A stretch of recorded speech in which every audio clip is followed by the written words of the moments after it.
on this tooth. You're going to need one because if you take the life out of a tooth or the body, right, it becomes fragile.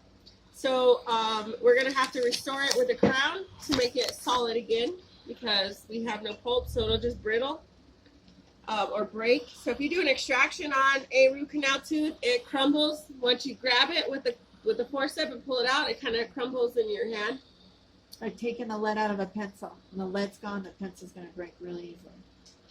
So, so that's what that is. So we're going to just get you numb again. I'm going to bring them down. Oh, sorry. I'll be sorry. I was going to Do you usually move the chair for the doctor, or are they going to move the chair? So I don't know this doc. She didn't tell me what to do, so I just do it. If they say don't move my chair, then don't touch the chair. Like, so I'm used to doing, I'm an Eda, so some of the things I do, so it's a robot. Sorry, I just turned into a robot at this point. But I just make sure my doctor doesn't have to complain. That's all I'm trying to do. Okay, so if he doesn't want to move the chair, I'll move the chair. Or place topical. Sometimes they have to place topical in the area we're working too. So just depends on your doc. just make them happy. Okay, mask first, glasses second, and then gloves again. That's the order of PPE. I'm just reusing my stuff. Okay, so Doc, we're gonna get him numb for, we're gonna seal this or obturate. So we'll do the basic pass to you. Are you one-handed or two-handed? One. So one hand this way, two hands this way. So I'm a two-handed passer. Don't forget that. So she's one-handed.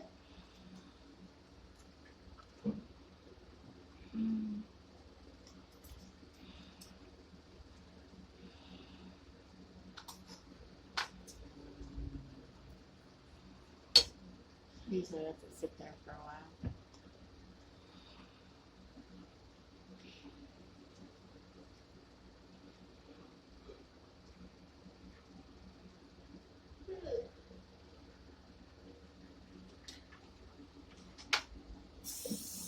Why don't you grab the syringe from the doctor?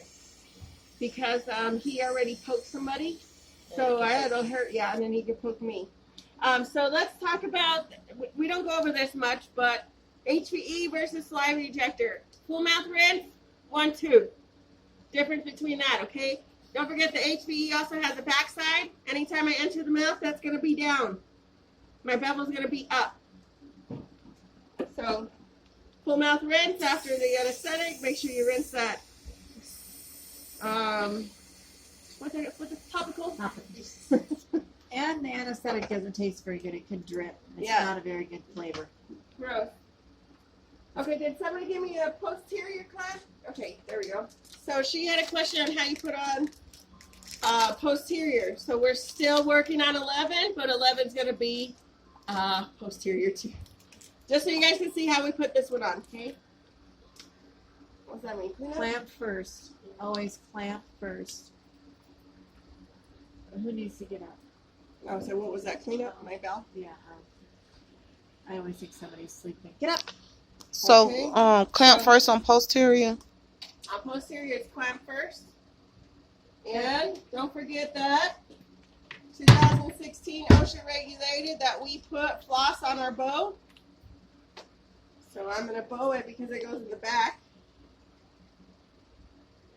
The bow is the very back side of the clamp. It's got to put floss on it, so in case it pops up or goes down the patient's throat, we can grab it. So now I have a leash. Okay. Like a dog. Call it a leash. The dog's name Okay, is so Bo. we're just going to change tooth in general. The bow goes to the distal. We're going to change the tooth in general. My doc doesn't like to place on the rubber dam, so I'm going to do it for her. Clamp on first. Thank you. Again, draw a line in the center. Draw a line across. You're going to put your tooth in the quad we're working on, but since I'm an Eda, I already know where it's at. Dam, clamp on first. Now I'm going to invert my dam over that.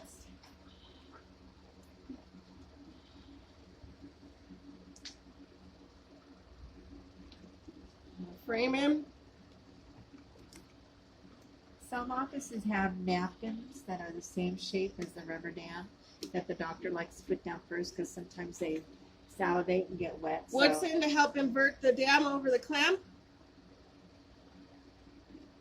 The Woodson. The Woodson.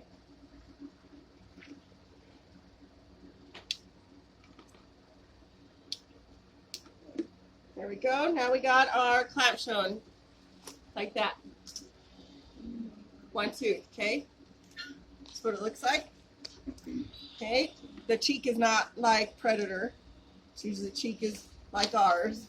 Doesn't flare out. It's underneath the dam. And it's not coming off the face. All right. So this is ready to go. Patient was numb. Okay. All right. Doc's going to use a high-speed handpiece, and they're going to stop at the cotton pallet that we left inside. So, okay, so now if we're working on the lower right, I'm just going to change position. This is going to angle back like this on the cheek side. Can I open this? Yeah, go ahead. Just tell me when you think you reach the pallet. Where's the pen here?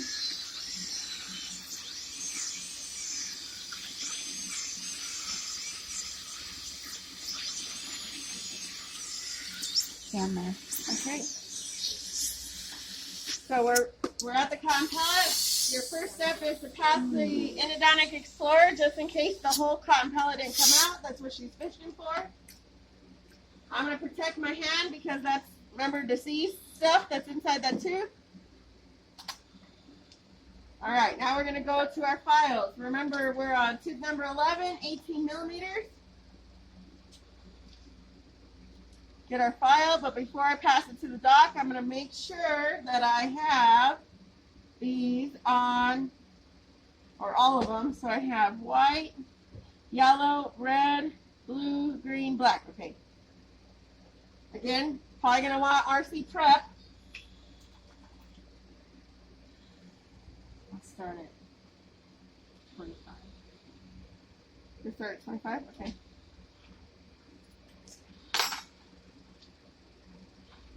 I don't want to bring my pen. 25 file. She said she's going to start at 25. That means the 25 file. And I'm just verifying it's at 18. Okay, so it goes red, blue. Make that at 18. Green. We're just refiling. Black.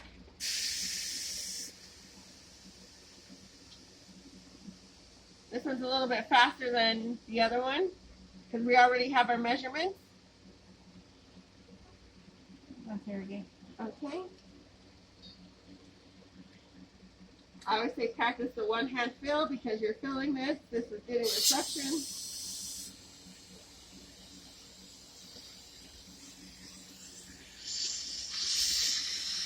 I'm over the needle.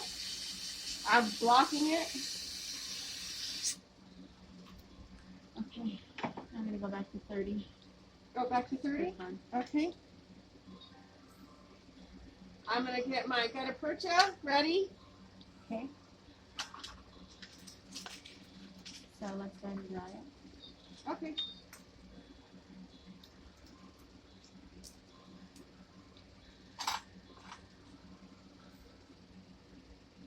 Again, I'm going to navigate my hand in front of the patient's face, make a cup so I can, because if they throw it here and you sit up your patient, it's going to end up on the floor. You have to clean up off the floor. So I'm making a trash can, trying to be in control of my room so I don't have to pick up things on the floor. My doctor sometimes like to throw it when I'm not ready for them to catch it. They'll just throw it because they're done with it. And every doctor I've ever worked for says this is not a table. So you don't want to, and it's, unless they say you can. So we irrigated, we dried. Now I'm trying to get this box open. Slide it. Yeah. So I stopped it at 50. So I'm going to do all 3 canals at 50, but we'll measure. So what she's saying is this master cone is going to match the size of the file. Okay, the color, so this one's yellow, but the color will be white because 50 is white. So the tip of this would be 50, which means that circumference of the file will be thicker. That's what she's saying. And then I got to measure it to 18 millimeters still. So I'm going to put my tip to 18. And then I'm going to bend it and clamp it where it needs to be. Oop, oop.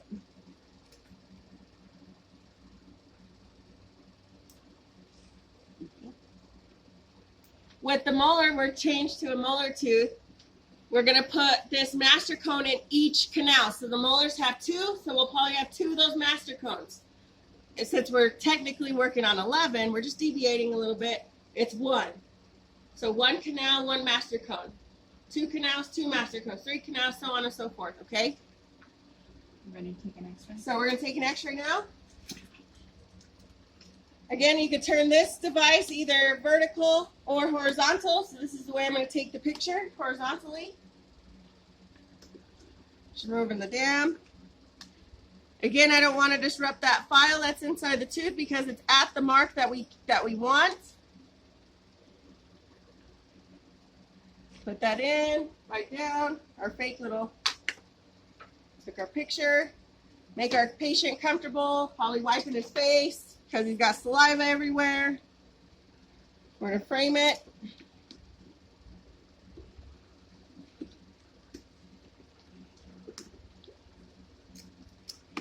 Also, don't forget that if the patient drools a lot, we can probably have this hanging. So if you get his saliva, that's probably going to be in there the whole time. That can happen, okay? So I'm going to go develop this x-ray. Doc is just going to make sure this master cones, I'm going to pass this around. So these are master cones. Master cones are thicker. We're going to make sure that the tip of that is at the apex, at the tip of the apex, okay? So that's what she's verifying this time. Okay. All right, so what do you think, Doc? Is it Okay, there? it looks good. It's there. Okay, so what that means now is we're going to do sealer. So I have endo sealer.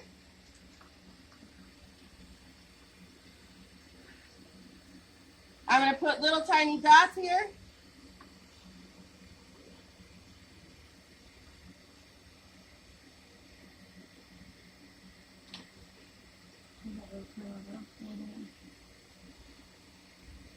She's going to use something different. She's going to use a lentillo spiral. I'll pass these around.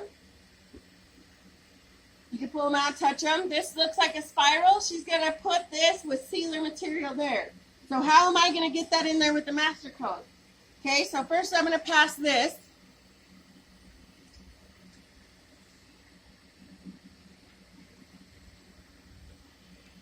I'm going to take that, hold it for you, Doc. Okay.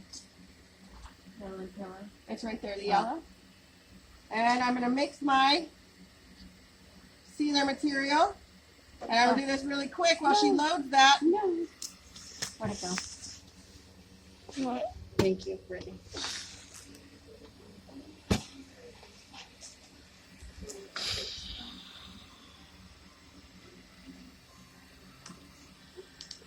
I'm scooping it at the side and made one big pile. So she's going to swipe it. And she's going to insert that into the bottom of the canal. This is just a different technique. Dr. can swipe. He can swipe this with the sealer material on this guy and put it in. Or use this guy that they're putting it in. Just depends on what they want to do. Okay, different ways to do it. So she's using the lentillo spiral, making sure it's all the way down at the apex. I'm going to give her master cone back. We should have a torch burning. At this time, I'm going to stick my instrument in the fire in the blue section because I need this instrument to be hot. She needs to get rid of this portion of the gutta percha off of the tooth. She needs to make it flat at the pulpal floor. So I'm burning this. With a candle. Burning. This is red hot. Okay, the transfer of this, if you're doing a flame, is really important because I was a part of a patient. This dropped on a patient's lip. This is a severe white burn. You ever heard of a white burn? It turns white. And it looks just like the instrument with the marking and everything. So white, it turns yellow. All right? So that means it's a severe burn. When you transfer this, I'm not going to let go until my doctor has it because that's what happened with the transfer. So, look, we're playing tug of war right now. I know she has it. Okay? I'm going to make sure she has that. While she's condensing, that's hot, I'm going to have a stack of gauze. I'm wetting it because that's going to have plastic on it, and I'm going to have to clean off that instrument. Okay? So I might have to burn this, still burn it. Now I'm going to pass the spreader. Spreader's the long pointy guy. While I'm torching this still, because if I have 2 roots, I have to remove off the second one. If I have 3 roots, so on and so forth. Okay, we're going to do this back and forth. The spreader's making room. So now we have accessory points. Accessory points are way smaller than that master cone. Okay, so we're going to fill the whole of we're going to fill this circle tight with this gutta percha stuff. Okay, so that's what we're checking. Do you need accessory points? Uh-huh. Okay. I don't have to measure that one because it's just making it tight. I'm again condensing if she wanted that because we got to heat those off. Passing that again, making sure she has it. This is wet, making sure I wipe it off. She may need it again. Pass it again. Again, some more. How are you doing? Good. Okay, we're good. All right. Okay, so that was the sealer. We have gutta percha in the hole of the tooth. Now we got to fill up the hole, the cavity hole. So I'm going to use IRM or Cavit.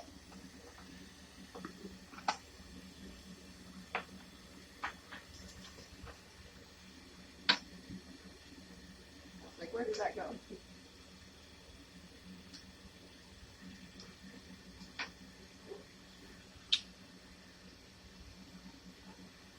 This time I'm going to mix. Last time I used it already mixed in this guy. This time I'm going to mix it for my dog.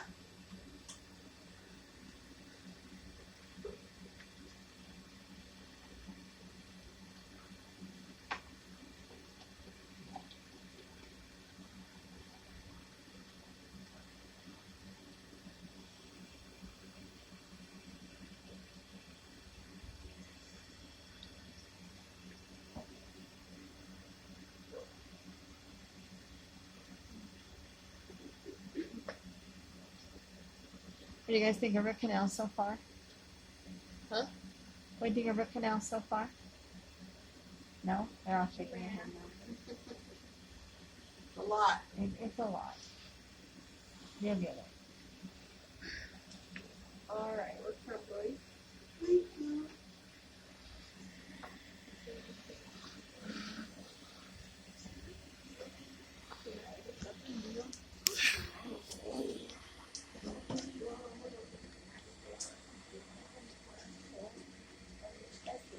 Okay, I mixed this into a ball again.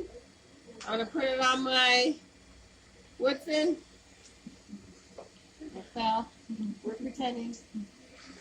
She condensed it in. Don't forget I need to wet this again. Wet with water, not sodium hypochlorite, because that's smoothing it. Take out the rubber dam.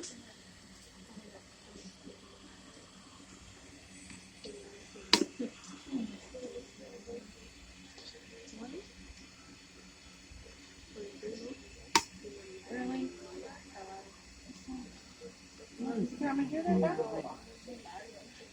Just comes out easy. All right, customer service first. We're gonna rinse our patient's mouth. Oh, he still has it in his mouth. All right, so.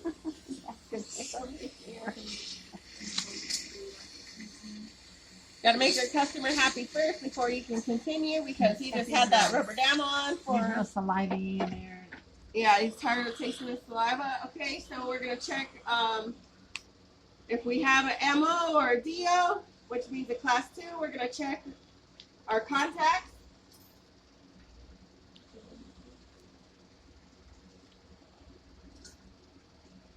Also gonna check our bite. Tap, tap, grind, grind. Looks good.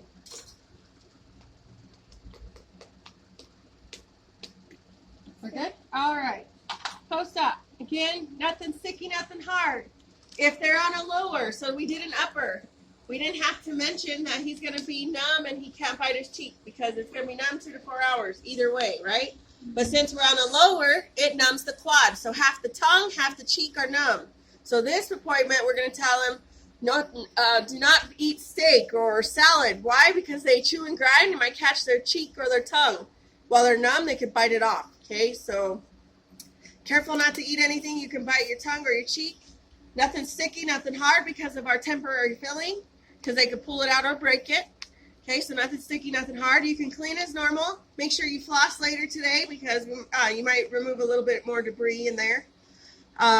You can brush as normal and use mouth rinse. Everything should be fine, and we'll see you next visit for your crown appointment. So that's our next thing that we have to do to this tooth to complete it. Okay? And if he has a